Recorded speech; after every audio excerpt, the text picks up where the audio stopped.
यह संयम का समय।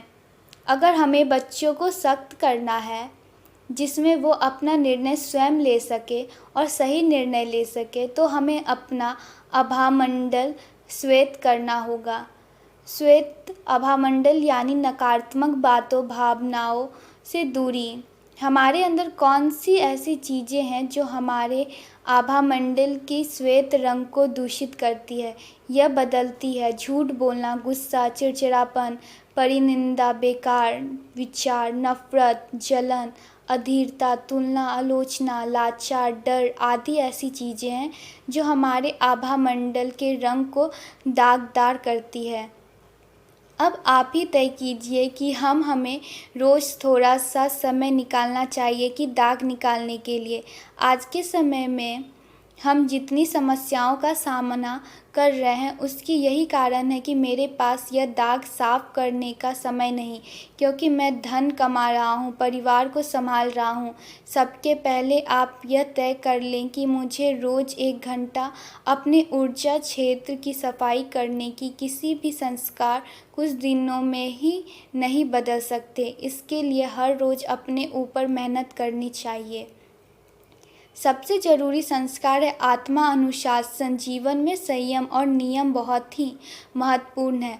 धन कमाने के लिए इतनी मेहनत करते हैं कि अंदरूनी शक्ति कमाने के लिए समय नहीं है, तो यह अपने आप के साथ धोखा है। अगर आप एक बार आध्यात्मिक ऊर्जा से निकलकर बाहर की ऊर्जा में पहुंच गए, सारे जहां लोग रहें कि समय नहीं है, आजकल तो मरने का भी फुर्सत नहीं है, तो ऐसे माहौल में हम भी सोचने लगते हैं कि वाकई हमारे पास हमारे लिए ही समय नहीं है। ऐसा होना स्वाभाविक है। कुछ लोग तो समय तब तक निकालते हैं जब तक हमारे जीवन में कई संकट आ जाते हैं। जैसे कुछ लोग नियम में एक एक्सरसाइज करते हैं, नियम में वॉक करते हैं। कुछ लोग तब तक करते हैं जब डॉक्टर बोलते हैं, तब तक शरीर से पहले ही कई परेशानियां हो चुकी होती। अगर प्राथमिकता तय हो गई है कि किसी के अंदर की आंतरिक शक्ति मेरी और मेरे परिवार की सबसे पहली प्राथमिकता है, तो फिर 1 घंटा निकालना कोई मुश्किल नहीं।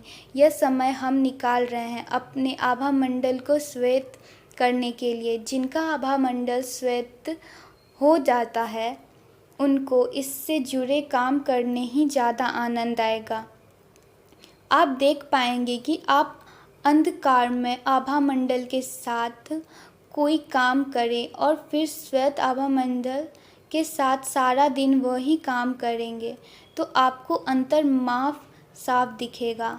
सच बोलने में समय नहीं लगता, लेकिन सच बोलने की ताकत चाहिए।